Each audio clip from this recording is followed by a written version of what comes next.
মাত্র 11,200 টাকা ঋণের দায়ে ঈদের আগের দিন 3 বছরের শিশু সন্তানকে রেখে জেল হাজতে যাওয়া সেই খালেদা পারভীন জামিনে মুক্ত হয়েছেন। মঙ্গলবার দুপুরে কামারখন্দ আমলি আদালতের বিচারক জুডিশিয়াল ম্যাজিস্ট্রেট খালেদা পারভীনকে জামিন দেন। তো খারাপ লাগছে, তা বলার মতো না। মঙ্গলবার বিকাল 5:30টার দিকে তিনি সিরাজগঞ্জ জেলা কারাগার থেকে মুক্ত হন। মুক্তি পেয়েই তার 3 বছরের শিশু কন্যা ফাতেমাকে বুকে জড়িয়ে নেন পারভীন। এ সময় পারভীনের কণ্ঠে ভেসে আসে গত 7 দিনের জেল হাজতে কাটানোর বেদনাদায়ক ঘটনা। যে কতটুকু খারাপ লাগছে আর কতটুকু ভালো ছিলাম তা একমাত্র আল্লাহই জানে, আর আমার বাচ্চা আর আমি জানি।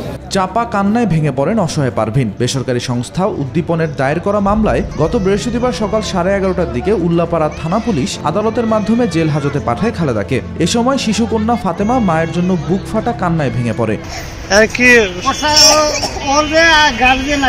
খালেদার স্বামী ইব্রাহিম জানান, বেসরকারি সংস্থা উদ্দীপন থেকে 30,000 টাকা ঋণ নিয়েছিলেন খালেদা পারভীন। ঋণের বেশ কিছু টাকা পরিশোধ করলেও অভাবের তাড়নায় 11,200 টাকা বাকি ছিল। আর এ ঋণ পরিশোধ করতে না পারায় উদ্দীপন এনজিও তার বিরুদ্ধে আদালতে মামলা দায়ের করে। আমি এনজিও থেকে টাকা তুলছিলাম, এই উদ্দীপন এনজিও 11,200 টাকা পাইছে।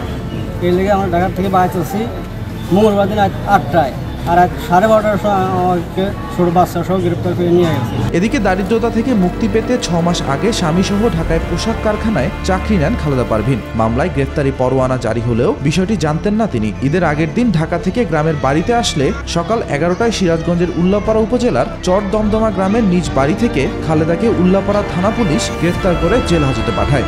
নেওয়ার পরে বিভিন্ন সংস্থার যে সাংবাদিকের নিউজ গিয়েছিল, যাওয়ার পরে সাংবাদিকরা নিউজ পায়, এগুলো মেরামত করেছে, করে তারা আমার ঋণ শোধ করে আমাদের আজকে জামিন করে দিয়েছে। ঈদের আগের দিন থেকে 7 দিন জেল হাজতে থাকার পর জামিনে মুক্তি পেয়ে কৃতজ্ঞতা প্রকাশ করেছেন খালেদা ও তার স্বামী। ধন্যবাদ দিয়েছেন তাদের পাশে থাকা প্রতিটি মানুষকে।